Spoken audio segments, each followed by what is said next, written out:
When I was younger, I never really understood why everyone said being a teacher was such a bad job. I knew that teachers didn't get paid very well.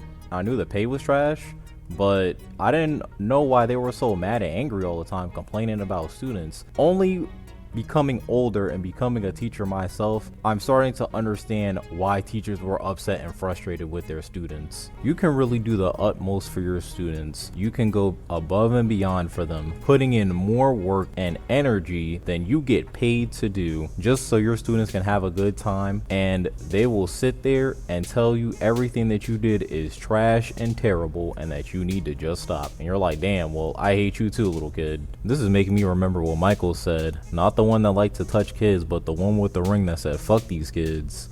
Being a teacher has shown me that children are dickheads for real. Not all little kids are dickheads at the same time, but they're dickheads nonetheless. At one point in a child's life, they were a dickhead. You, me, the cousin that you never see, everyone was dickheads when they were younger, and you only see it once you become older. So let me give you the breakdown of how this story took place. So around 3 weeks ago, my boss comes to me and he's like questioning me on the rules of the dojo, and I'm just kind of side-eyeing him. Why are you asking me these unnecessary questions at this point in time? Like, I've been working here almost a year. I'm pretty sure I know all the rules of the dojo, and yet you're questioning me like this is my first month working here. Then he starts asking me about the music that's being played in the dojo, like what songs do I play for the kids?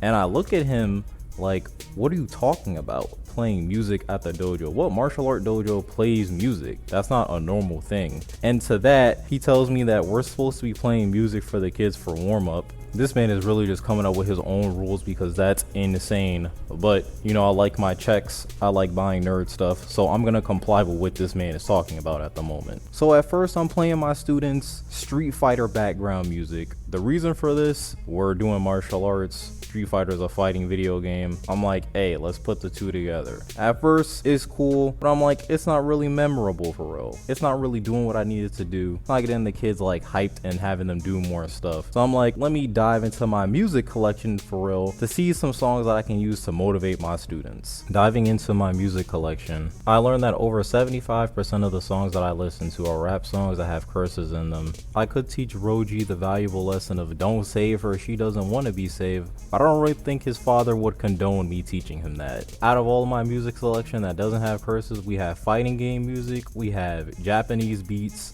we have NF, and we have R&B. Now I know you might be asking the question, why don't I just play normal gym music so the kids can listen to that while they work out and exercise?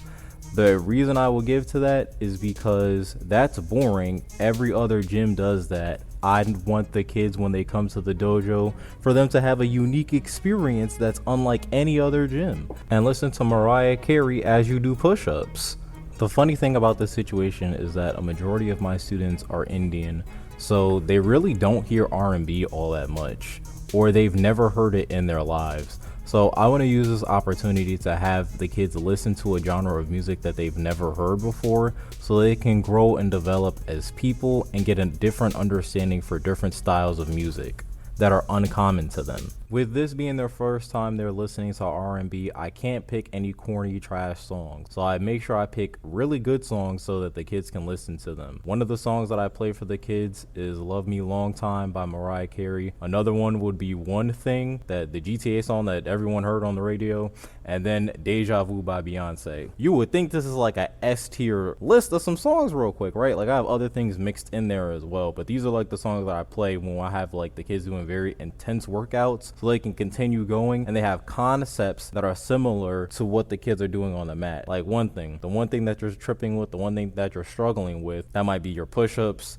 your kicks, whatever technique you're doing. So I'm trying to integrate what the people are talking about in the song with the actions that the kids are doing within the dojo. Now for context, the dojo has been a little bit slower than it normally has in the past because for summer break, a lot of my students went back to India or they went to China for the summer, and now this is the first time everyone's coming all back together in class at one time. So one of my Chinese students that comes back from vacation is listening to Mariah Carey for the first time because he hasn't been here, so he hasn't heard the music that's being played. So when he listens to Mariah Carey, this boy looks me in my face and then is like, is this lady speaking English? It sounds like she's speaking another language.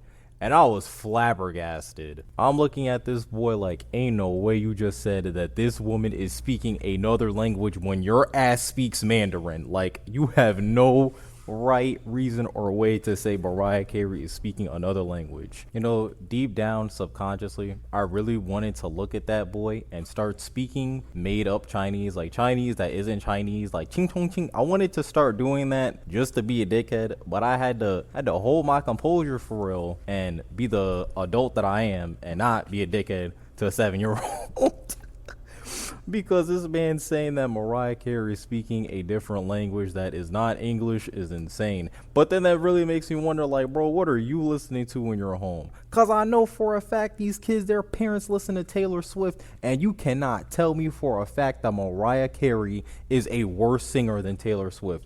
If you're going to agree with that train of thought, then there is something clearly wrong with you, and you need to be forced to listen to nothing but Jack Harlow when he was 13 in his room with the fan. That needs to be your new music catalog from now on, for having such a preposterous thought as Mariah Carey being worse compared to Taylor Swift. Absolute buffoonery. Could never be me. Now, out of everything the kids were saying about the music being bad and their parents not liking the songs either, that's another concept I have to talk about. The children were telling me that they don't like the music and that their parents don't like the music that I play either. But what makes me annoyed about that is that the fathers that are saying that they don't like the music, I'm like, this is black women's music. I don't believe you would like Mariah Carey, my guy. You listen to Imagine Dragons and Maroon 5. I don't think these are the artists that are up your alley for you to talk about liking or not liking lyrically, song-wise, or instrumental-wise. Yet after them telling me about the parents not liking the music, the onslaught of insults towards R&B continues. Next, they're asking if Mariah Carey is this person on YouTube. I forget this individual's name, and I'm too lazy at the moment to look it up for real. But it's apparently a person on YouTube that makes music that has autism, and the music they make isn't that good.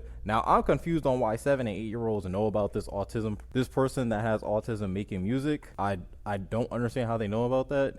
But to compare Mariah Carey to that is absolutely, like, that's the craziest insult I've ever heard, bro. Like, imagine dedicating your life to singing, practicing, going through heartbreaks and struggles, using those as inspiration to make defining music for a generation, only to have a 8-year-old tell you sound like a person that has autism on the internet. That would just make me want to self-delete. Like, that's insane. This is why I say little kids are dickheads. Like, who else would say something like that? That's absolutely absurd. But the silver lining of the story that makes it really funny is that even while the kids are saying that these songs are terrible and they want me to turn it off and that it's just so horrendous to their ears, yet when they're practicing and doing their martial art moves, they're singing the lyrics of the song and singing along with the women that are singing as they're doing their techniques.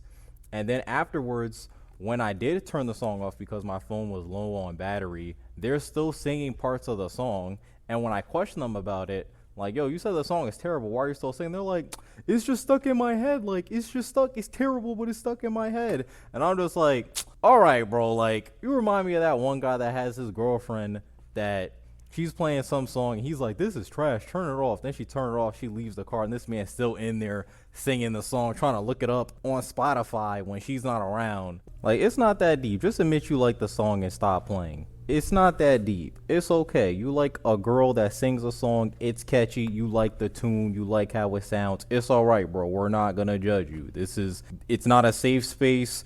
It's a we don't care space. But now with my students, after this event, my new mission when it comes to class is to play these songs enough to the point to where my students slowly start going insane and start losing their mind. They're going to sit at home, start rocking back and forth singing Mariah Carey and Beyonce. And the lady who sings One Thing, I don't know her name. It's just, that one thing that has you tripping.